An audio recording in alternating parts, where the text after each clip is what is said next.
Hello and welcome to food મંત્ર by Surabhi Vasa. આજે આપણે રેસ્ટોરન્ટ સ્ટાઇલ રવા ઇડલી બનાવીશું. રવા ઇડલી બધાની ફેવરિટ છે, કારણ કે એકદમ ઝડપથી તૈયાર થઈ જાય છે અને મસ્ત લાગે છે. પણ જ્યારે પણ ઘરે બનાવીએ ને ત્યારે નાના મોટા પ્રોબ્લેમ આવે છે, એટલે કે ઇડલી ડ્રાય થઈ જાય છે, ઇડલી ભૂક્કો થઈ જાય છે. આવું થાય છે ને તમારી સાથે? તો આજે હું રેસ્ટોરન્ટ સ્ટાઇલ રવા ઇડલી કેવી રીતે બનાવવાની છે એ હું તમને બતાવી દઈશ. કારણ કે આજે જે આપણે ઇડલી બનાવશું એનું ખીરું કેવી રીતે બનાવવાનું એ ખૂબ જ ઇમ્પોર્ટન્ટ છે, અને એ ખીરું આપણે એકદમ અલગ રીતે બનાવવાના છીએ. અને હા, ખાસ એક વાતનું ધ્યાન રાખજો કે આ જે ખીરું આપણે બનાવવાના છીએ એ બ્લેન્ડરથી બ્લેન્ડ કરવાનું છે, પણ એટલું પણ ક્રશ નથી કરી લેવાનું કે જેથી કરીને જે ખીરું છે એમાં ચિકાસ પકડાઈ જાય. હંમેશા રવો જે છે એને જો તમે વધારે પ્રમાણમાં ક્રશ કરશો ને તો ચિકાસ પકડાઈ જશે અને તમારી ઇડલી ચીકણી બની જશે. તો આ વાતનું ખાસ ધ્યાન રાખજો. તો ચાલો હવે આપણે શરૂ કરી દઈએ. રવા ઇડલી બનાવવા માટે સૌથી પહેલા આપણે ખીરું તૈયાર કરી લઈશું. ખીરું તૈયાર કરવા માટે આપણે સોજી લેવાની છે. મેં અત્યારે 1 કપ સોજી લીધી છે, અને આ સોજી નોર્મલી ઘરમાં જે આપણા ઘરમાં હોય છે એ જ સોજી લેવાની છે. એટલે કે જે ઇડલીનો રવો આવે છે એ પણ નથી લેવાનો, પણ આ જે સોજી છે એ જ સોજી લેવાની છે. 1 કપ સોજી લઈશું. એની સાથે 1/4 કપ ચોખાનો લોટ ઉમેરવાનો છે. કદાચ તમે આ નહીં ઉમેરતા હો, એટલે આ જે છે એ જો ચોખાનો લોટ તમે ઉમેરશો તો તમારી ઇડલી બહુ જ સરસ બનશે. અને હા, હજી પણ એક સિક્રેટ ટીપ છે, એનાથી તો તમારી ઇડલી એકદમ બાર જેવી તૈયાર થવાની છે. જોતા રહેજો.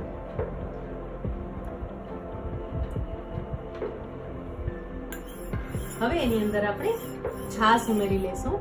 મેં આ છાશ તૈયાર કરી છે, જેમાં 2 થી 3 ટેબલસ્પૂન દહીં ઉમેર્યું છે, અને એની સાથે 1/4 કપ પાણી ઉમેર્યું છે. આ રીતે મેં છાશ તૈયાર કરી લીધી છે, જે ઉમેરી લઈશું.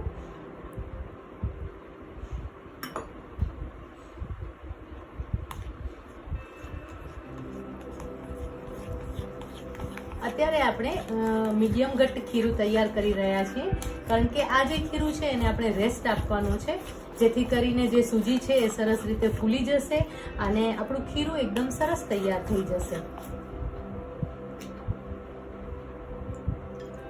હજી લગભગ 2 ટેબલસ્પૂન જેટલું આપણે પાણી ઉમેરી લઈશું.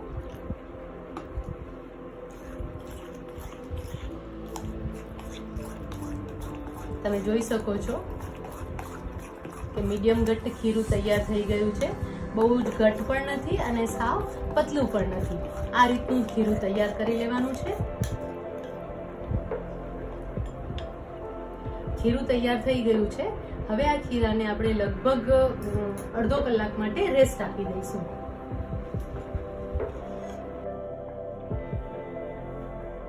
ઇડલીનું ખીરુંને આપણે રેસ્ટ આપી દીધો છે, અને તમે જોઈ શકો છો કે સોજી ફૂલી ગઈ છે, અને જે ખીરું પહેલા ઢીલું હતું એ હવે એકદમ ઘટ્ટ થઈ ગયું છે.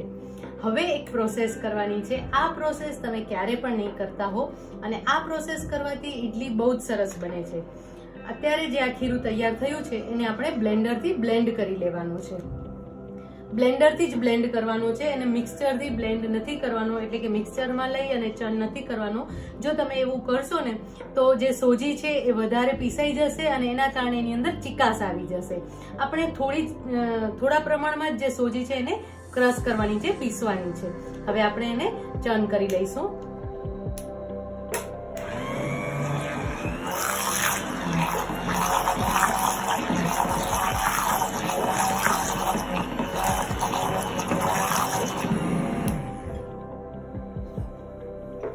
બે ટેબલસ્પૂન જેટલું પાણી ઉમેરી લઈશું.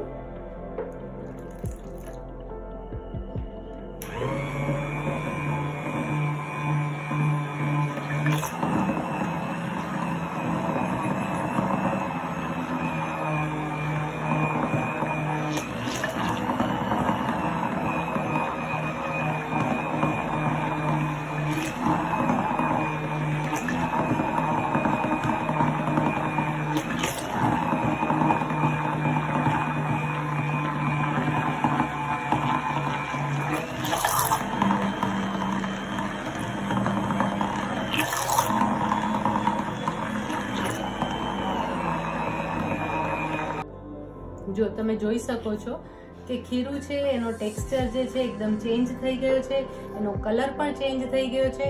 અને હવે આ ખીરુંમાંથી જો તમે રવા ઇડલી બનાવશો તો રવા ઇડલી એકદમ સરસ બાર જેવી રેસ્ટોરન્ટ સ્ટાઇલ જ બનશે. તો હવે આપણે આની અંદર એક વઘાર રેડવાનું છે, એ વઘાર તૈયાર કરી લઈશું. વઘાર તૈયાર કરી લઈશું. ઇડલીનો વઘાર તૈયાર કરી રહ્યા છીએ એટલે આપણે 1 ટીસ્પૂન ઘી લઈશું. તેલ પણ ઉમેરી શકાય છે, પણ ઘીનો સ્વાદ બહુ જ સરસ લાગે છે. 1 ટીસ્પૂન રાઈ ઉમેરી લઈશું.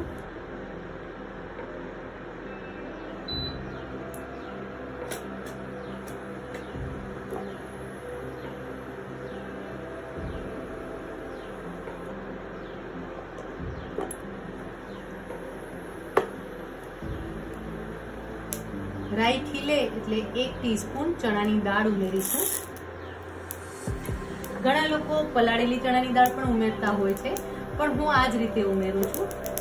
1 ટીસ્પૂન અડદની દાળ ઉમેરી દઈશું. રવા ઇડલીનો વઘાર કરી રહ્યા છીએ એટલે આ વઘારના કારણે ઇડલીનો સ્વાદ બહુ જ સરસ લાગે છે. ખાસ ધ્યાન રાખવાનું છે કે વઘાર બળી ન જવો જોઈએ. દાળ ગુલાબી રંગની શેકાવી જોઈએ.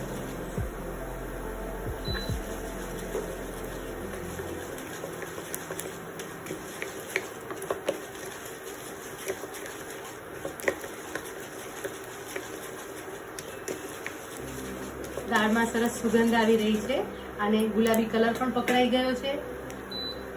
હવે એની અંદર લીમડાના પાન ઉમેરી લઈશું, જે મેં બારીક સુધારી લીધા છે. અને એની સાથે કાજુના ટુકડા લેવાના છે. 5 થી 6 કાજુ છે, જેના નાના ટુકડા મેં કરી લીધા છે. કાજુના ટુકડા તમે વધારે પણ ઉમેરી શકો છો.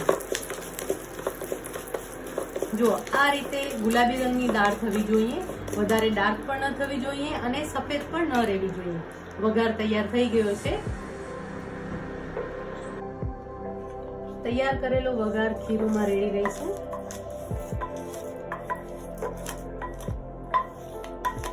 આ વઘારના કારણે ઇડલીનો સ્વાદ બહુ જ સરસ આવે છે. મિક્સ કરી લઈશું.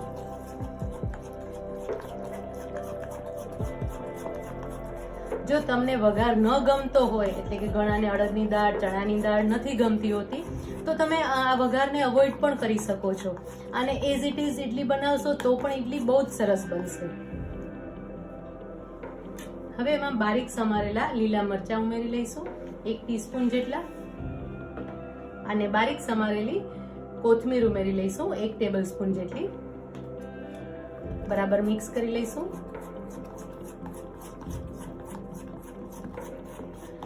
બહુ જ બધી વેરાયટીઝ આ ઇડલીમાં બનતી હોય છે. કાજુ મેથી ફ્લેવર બને છે, એની સાથે સાથે અલગ અલગ બહુ જ બધી ટાઈપની ફ્લેવરની ઇડલી બનતી હોય છે અને બહુ જ સરસ લાગે છે. તમે જ્યારે સાઉથ ઇન્ડિયન રેસ્ટોરન્ટમાં જાઓ ને ત્યારે તમને અલગ અલગ નામ પણ જાણવા મળશે અને અલગ અલગ ફ્લેવર પણ જાણવા મળશે. 1 ટીસ્પૂન મીઠું ઉમેરી લઈશું.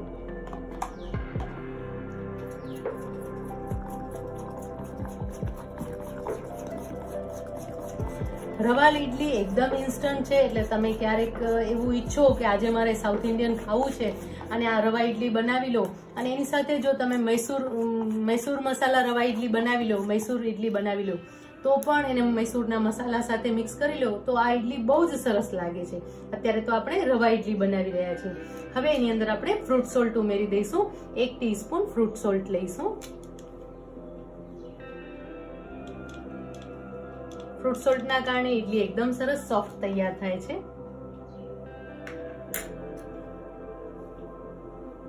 અને ઉપરથી 1 ટીસ્પૂન જેટલું પાણી ઉમેરી લઈશું, જેથી કરીને ફ્રૂટ સોલ્ટ છે એ એક્ટિવેટ થઈ જાય.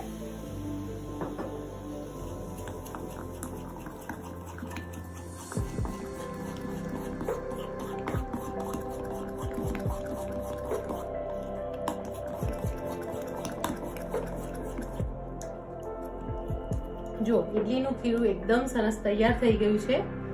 હવે એને આપણે મોલ્ડમાં લઈ લેવાનું છે. ખીરું મોલ્ડમાં લઈ લઈશું. ઇડલીનો મેં મોલ્ડ લીધો છે અને એને તેલથી ગ્રીસ કરી લીધો છે.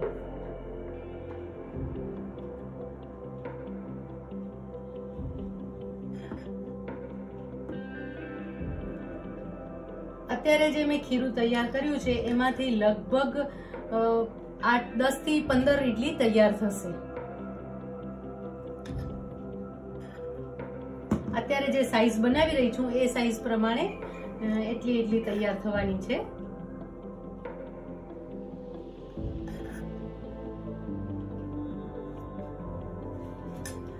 હવે આ ઇડલીને આપણે